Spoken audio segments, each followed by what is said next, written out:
Jeremiah chapter 35. The word which came unto Jeremiah from the Lord in the days of Jehoiakim the son of Josiah king of Judah, saying, Go unto the house of the Rechabites, and speak unto them, and bring them into the house of the Lord, into one of the chambers, and give them wine to drink. Then I took Jaazaniah the son of Jeremiah, the son of Habazaniah, and his brethren, and all his sons, and the whole house of the Rechabites. And I brought them into the house of the Lord, into the chamber of the sons of Hanan, the son of Igdaliah, a man of God, which was by the chamber of the princes, which was above the chamber of Maaseiah, the son of Shallum, the keeper of the door. And I set before the sons of the house of the Rechabites pots full of wine and cups, and I said unto them, Drink ye wine. But they said, We will drink no wine, for Jonadab the son of Rechab our father commanded us, saying, Ye shall drink no wine, neither ye nor your sons forever. Neither shall ye build house, nor sow seed, nor plant vineyard, nor have any, but all your days ye shall dwell in tents, that ye may live many days in the land where ye be strangers. Thus have we obeyed the voice of Jonadab, the son of Rechab our father, in all that he hath charged us, to drink no wine all our days, we, our wives, our sons, nor our daughters, nor to build houses for us to dwell in, neither have we vineyard, nor field, nor seed. But we have dwelt in tents, and have obeyed and done according to all that Jonadab our father commanded us. But it came to pass, when Nebuchadnezzar king of Babylon came up into the land, that we said, Come and let us go to Jerusalem, for fear of the army of the Chaldeans, and for fear of the army of the Syrians. So we dwell at Jerusalem. Then came the word of the Lord unto Jeremiah, saying, Thus saith the Lord of hosts, the God of Israel, Go and tell the men of Judah and the inhabitants of Jerusalem, Will ye not receive instruction to hearken to my words, saith the Lord? The words of Jonadab the son of Rechab, that he commanded his sons not to drink wine, are performed. For unto this day they drink none, but obey their father's commandment. Notwithstanding, I have spoken unto you, rising early and speaking, but ye hearken not unto me. I have sent also unto you all my servants the prophets, rising up early and sending them, saying, Return ye now every man from his evil way, and amend your doings, and go not after other gods to serve them. And ye shall dwell in the land which I have given to you and to your fathers. But ye have not inclined your ear, nor hearkened unto me. Because the sons of Jonadab, the son of Rechab, have performed the commandment of their father, which he commanded them, but this people hath not hearkened unto me, therefore thus saith the Lord God of hosts, the God of Israel, Behold, I will bring upon Judah and upon all the inhabitants of Jerusalem all the evil that I have pronounced against them, because I have spoken unto them, but they have not heard, and I have called unto them, but they have not answered. And Jeremiah said unto the house of the Rechabites, Thus saith the Lord of hosts, the God of Israel, Because ye have obeyed the commandment of Jonadab your father, and kept all his precepts, and done according unto all that he hath commanded you. Therefore thus saith the Lord of hosts, the God of Israel, Jonadab the son of Rechab shall not want a man to stand before me forever. Psalm 122, a song of degrees of David. I was glad when they said unto me, Let us go into the house of the Lord. Our feet shall stand within thy gates, O Jerusalem. Jerusalem is builded as a city that is compact together. Whither the tribes go up, the tribes of the Lord unto the testimony of Israel, to give thanks unto the name of the Lord. For there are set thrones of judgment, the thrones of the house of David. Pray for the peace of Jerusalem. They shall prosper that love thee. peace be within thy walls, and prosperity within thy palaces. For my brethren and companions' sakes, I will now say, peace be within thee. Because of the house of the Lord our God, I will seek thy good. Proverbs chapter 17. Better is a dry morsel and quietness therewith than an house full of sacrifices with strife. A wise servant shall have rule over a son that causeth shame, and shall have part of the inheritance among the brethren. The fining pot is for silver, and the furnace for gold, but the Lord trieth the hearts.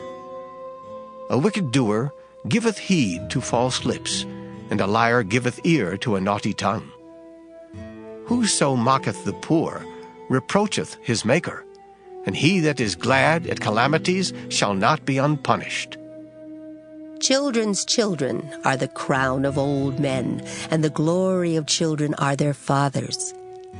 Excellent speech becometh not a fool, much less do lying lips a prince. A gift is as a precious stone in the eyes of him that hath it. Whithersoever it turneth, it prospereth. He that covereth a transgression seeketh love. But he that repeateth a matter separateth very friends. A reproof entereth more into a wise man than 100 stripes into a fool. An evil man seeketh only rebellion. Therefore a cruel messenger shall be sent against him. Let a bear robbed of her whelps meet a man, rather than a fool in his folly. Whoso rewardeth evil for good, evil shall not depart from his house. The beginning of strife is as when one letteth out water. Therefore leave off contention before it be meddled with. He that justifieth the wicked, and he that condemneth the just, even they both are abomination to the Lord. Wherefore is there a price in the hand of a fool to get wisdom, seeing he hath no heart to it? A friend loveth at all times, and a brother is born for adversity. A man void of understanding striketh hands, and becometh surety in the presence of his friend. He loveth transgression that loveth strife, and he that exalteth his gate seeketh destruction. He that hath a froward heart findeth no good, and he that hath a perverse tongue falleth into mischief. He that begetteth a fool doeth it to his sorrow, and the father of a fool hath no joy. A merry heart doeth good like a medicine, but a broken spirit drieth the bones. A wicked man taketh a gift out of the bosom to pervert the ways of judgment. Wisdom is before him that hath understanding, but the eyes of a fool are in the ends of the earth. A foolish son is a grief to his father, and bitterness to her that bare him. Also to punish the just is not good, nor to strike princes for equity. He that hath knowledge spareth his words, and a man of understanding is of an excellent spirit. Even a fool, when he holdeth his peace, is counted wise, and he that shutteth his lips is esteemed a man of understanding. Luke 23. Then the whole multitude of them arose, and led him to Pilate, and they began to accuse him, saying, We found this fellow perverting the nation, and forbidding to pay taxes to Caesar, saying that he himself is Christ a king. So Pilate asked him, saying, Are you the king of the Jews? And he answered him and said, It is as you say. Then Pilate said to the chief priests and the crowd, I find no fault in this man. But they were the more fierce, saying, He stirs up the people, teaching throughout all Judea, beginning from Galilee to this place. When Pilate heard of Galilee, he asked if the man were a Galilean. And as soon as he knew that he belonged to Herod's jurisdiction, he sent him to Herod, who was also in Jerusalem at that time. Now when Herod saw Jesus, he was exceedingly glad, for he had desired for a long time to see him, because he had heard many things about him, and he hoped to see some miracle done by him. Then he questioned him with many words, but he answered him nothing. And the chief priests and scribes stood and vehemently accused him. Then Herod, with his men of war, treated him with contempt and mocked him, arrayed him in a gorgeous robe, and sent him back to Pilate. That very day Pilate and Herod became friends with each other, for before that they had been at enmity with each other. Then Pilate, when he had called together the chief priests, the rulers, and the people, said to them, "You have brought this man to me as one who misleads the people, and indeed, having examined him in your presence, I have found no fault in this man concerning those things of which you accuse him. No, neither did Herod, for I sent you back to him, and indeed nothing worthy of death has been done by him. I will therefore chastise him and release him." For it was necessary for him to release one of them at the feast. And they all cried out at once, saying, "Away with this man, and release to us Barabbas," who had been thrown into prison for a certain insurrection made in the city, and for murder. Pilate, therefore, wishing to release Jesus, again called out to them. But they shouted, saying, "Crucify him! Crucify him!" And he said to them the third time, "Why? What evil has he done? I have found no reason for death in him. I will therefore chastise him and let him go." But they were insistent, demanding with loud voices that he be crucified. And the voices of these men and of the chief priests prevailed. So Pilate gave sentence that it should be as they requested. And he released to them the one they requested, who for insurrection and murder had been thrown into prison. But he delivered Jesus to their will. Now as they led him away, they laid hold of a certain man, Simon, a Cyrenian, who was coming from the country, and on him they laid the cross, that he might bear it after Jesus. And a great multitude of the people followed him, and women who also mourned and lamented him. But Jesus, turning to them, said, Daughters of Jerusalem, do not weep for me, but weep for yourselves and for your children. For indeed the days are coming in which they will say, Blessed are the barren, the wombs that never bore, and the breasts which never nursed. Then they will begin to say to the mountains, Fall on us, and to the hills, Cover us. For if they do these things in the green wood, what will be done in the dry? There were also 2 others, criminals, led with him to be put to death. And when they had come to the place called Calvary, there they crucified him, and the criminals, one on the right hand and the other on the left.